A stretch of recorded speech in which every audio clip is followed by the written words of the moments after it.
બોલો આપનું નામ? મારું નામ હરેશભાઈ વાલજીભાઈ મેઘપર. ક્યાં રહેવાનું? મેઘપર. આપણી ધનવર્ષા તમે પ્રોડક્ટ લીધી? હા, ધનવર્ષા. હા, ધનવર્ષામાં તમે શેનો ઉપયોગ કર્યો? શેમાં છાંટી? મરચીની અંદર. મરચીની અંદર. હા. પહેલાં શું કઈ રીતનું હતું?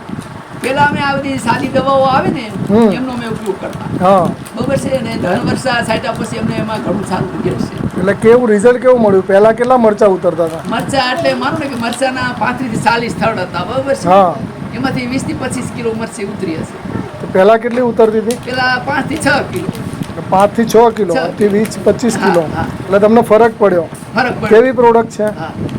દવા કેવી છે? આપણી પ્રોડક્ટ સારી, કેવી છે? દવા સારી. સારી છે ને? હા. આનાથી બીજું કોઈ નુકસાન નથી નહીં, થયું નુકસાન તમને? બિલકુલ નહીં. બરોબર. એટલે તો અમારે આ દવા બીજાને કોઈને પ્રમોટ કરવી હોય તો કરી શકો? હા, કરી 100% કરાય એવી છે ને? 100% બતાવ્યું. લીલા મરચાં ખાધા, બતાવ્યું. દેશી નામના આવ્યા હતા, પછી કહેવાય. રિઝલ્ટ સારું છે. રિઝલ્ટ સારું.